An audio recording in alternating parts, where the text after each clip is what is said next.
In this experiment, we are going to find the numerical aperture of given optical fiber. What is fiber? Fiber is a transparent glass or plastic material which can propagate the light. So the fiber consists of inner core and outer cladding. So it propagates light. What is the principle? Principle is total internal reflection. So what is the condition for achieving total internal reflection? Always refractive index of core should be greater than refractive index of cladding. Okay. Now we should know what is numerical aperture. Numerical aperture means light collecting ability of the fiber. It is one of the property of fiber. Light collecting ability of the fiber is called numerical aperture. Okay, whenever the light enters into the fiber, it gets multiple reflection. That is called total internal reflection. At the output end, it is come out from the fiber. Okay. Okay. The condition for total internal reflection is always refractive index of core should be greater than refractive index of cladding. Okay. This is the basic principle. Now we should know the procedure. So to do the experiment, first we should assemble all the parts like this. Okay. First we should keep output unit here. This is the detector. This is fiber strand. This one fiber. This one concentrator. This one emitter. Okay. In this order, we should arrange all the parts on the fiber table. After that, we should click start button. If you click start button, this emitter start to emit laser output. Okay. Then we should switch on this source. Okay. Now now we can see the spot in the middle of detector. Okay. After select fiber and laser for performing the experiment from control option. Okay. Right. Now we move to simulator, and by using simulation, how we are doing this experiment. Okay. This is simulator. First, we should arrange the parts of First we should arrange the parts. First one, this is output unit. This one, output unit. Nearer to output unit, we should place the detector. Okay. We should place the detector. We should drag the. Okay. Next one, concentrator. Sorry. Before that, we need fiber stand. Keep the fiber stand at its place. Okay.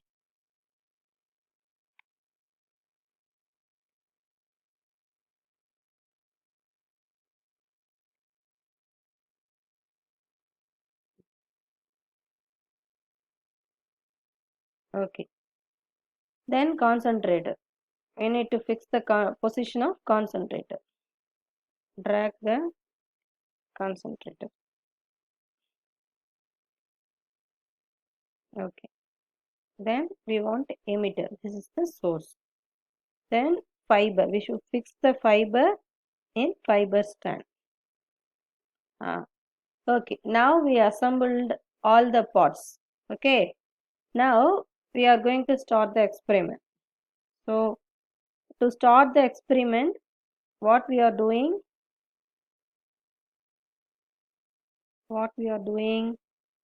First, press start button. Okay. Now we should switch on source, laser source. We can choose any type of fiber, plastic fiber or plastic fiber or plastic glass fiber or glass fiber. We can choose any fiber. This is our option.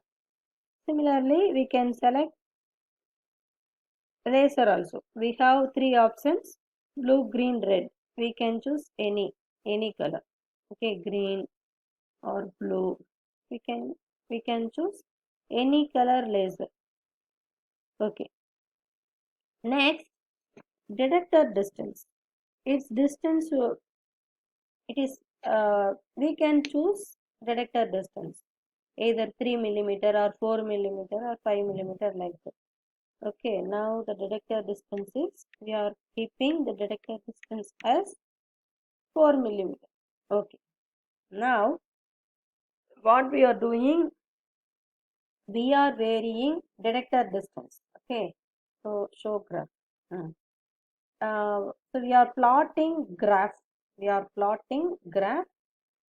So from the graph, we are calculating a radius of the spot. Okay. Now from the experiment, what we are doing, we are calculating radius of the spot.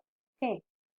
To calculate radius of the spot, we should plot graph.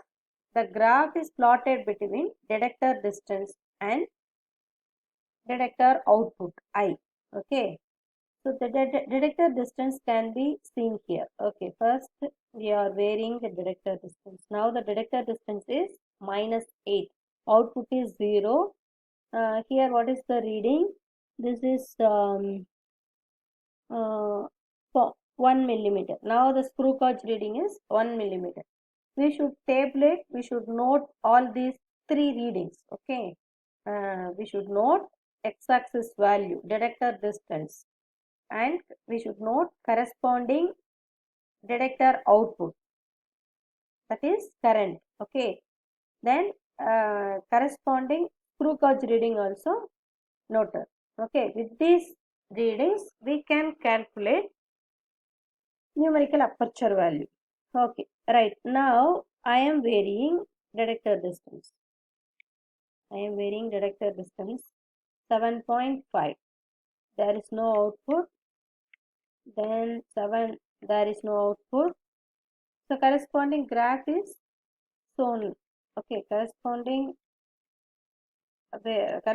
current variation, that is, when you vary detector distance, corresponding current variation is plotted.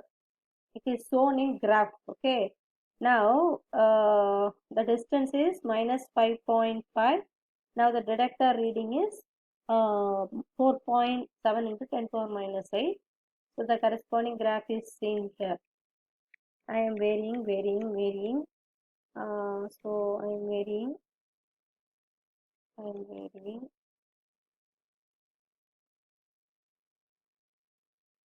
See the graph now.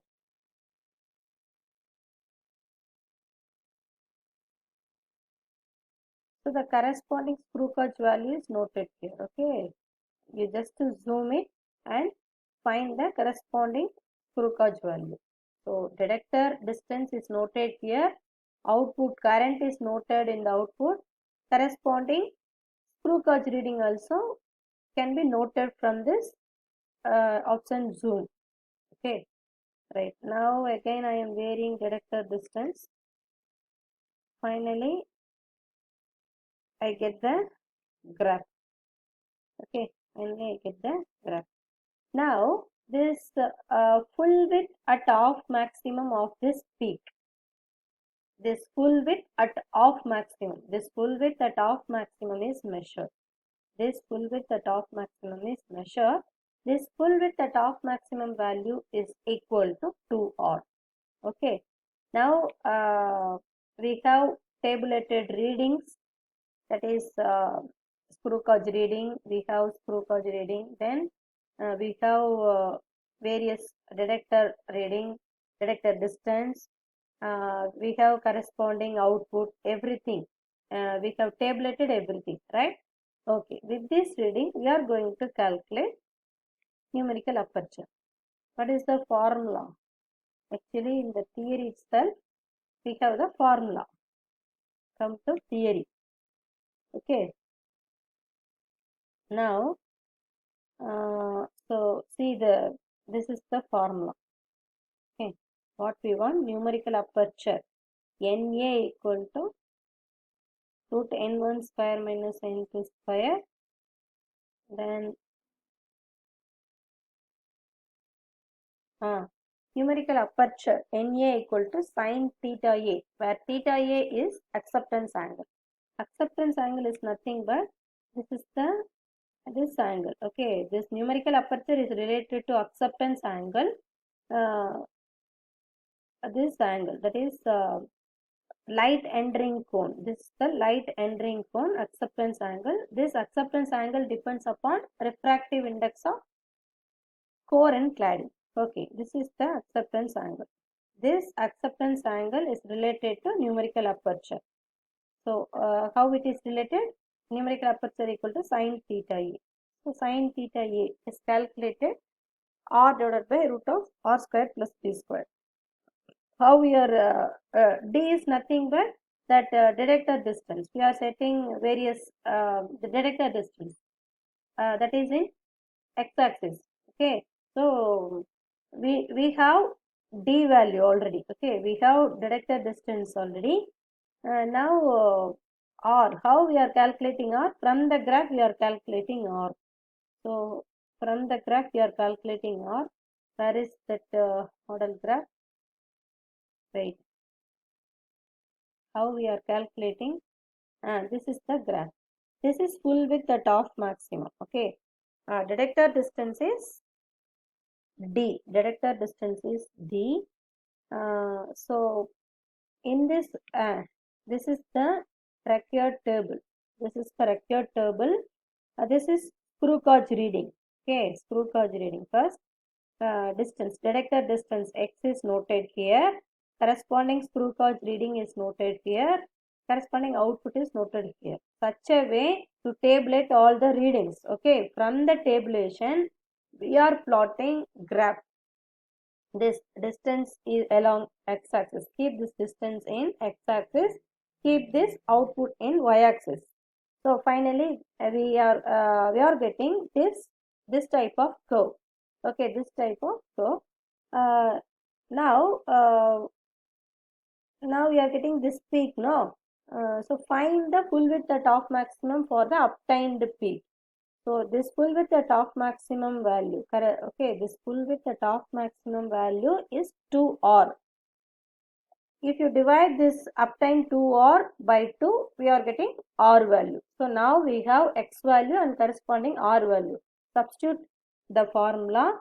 Substitute in the formula r by root of r square plus d square. Finally, we can calculate numerical aperture value. Okay, that's all.